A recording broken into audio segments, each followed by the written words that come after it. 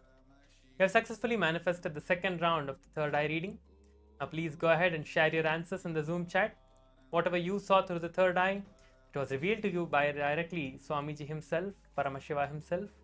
Whatever was revealed to you through the third eye, please go ahead and share them in the Zoom chat. Whatever answers you have through the third eye, make sure to share all of it in the Zoom chat. I'll be seeing them. And once you post your answers in the Zoom chat, you can go ahead to Facebook and share your experience on the Facebook as well.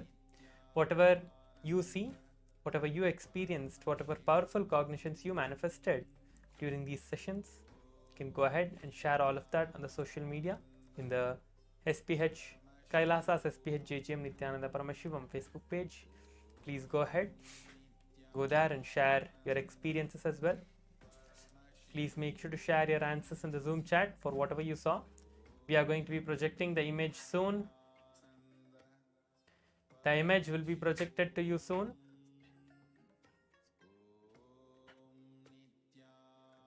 Yes.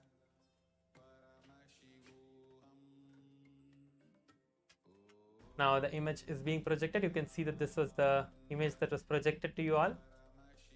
These are the two words that was revealed, that was projected to you. So now you can go ahead and share what you saw in your third eye, what was projected. And you can share that as well in the Zoom chat and in the social media. Please go ahead and share your experiences. With this, we come to the end of today's power manifestation. Please continue sharing. We'll finish with the Purna Mantra. So the words were story and final. You can see that. These were the two words. So if you saw that right, that's great. And even if you feel that you did not see, you are going to be manifesting the powers in the upcoming days of the program. So do not worry about it. Make sure to sit during the darshan every day and establish yourself into the space of oneness and power manifestation. Let us now finish with the Purna Mantra for this session. Om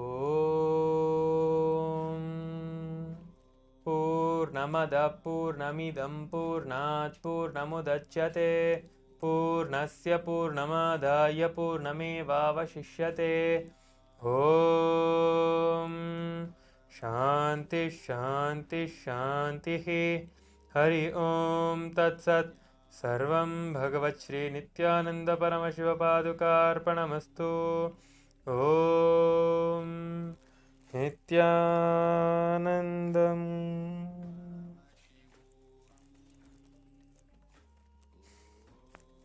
Please stay tuned for the next session. We are going to be coming back right for the next session.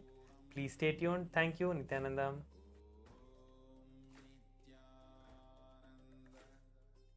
Paramashivoham. Om Nithyananda Paramashivoham. Om Nithyananda Paramashivoham. Om Nithyananda Paramashivoham.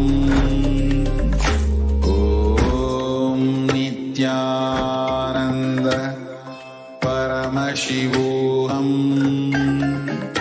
Om Nithyananda Paramashivoham.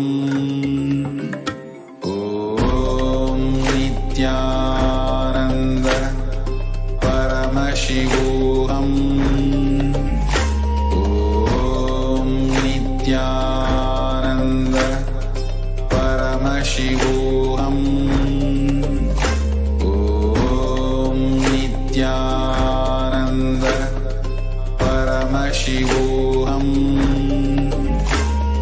Om Nithyananda Paramashivoham. Om Nithyananda Paramashivoham. Om Nithyananda Paramashivoham. Om Nithyananda Paramashivoham.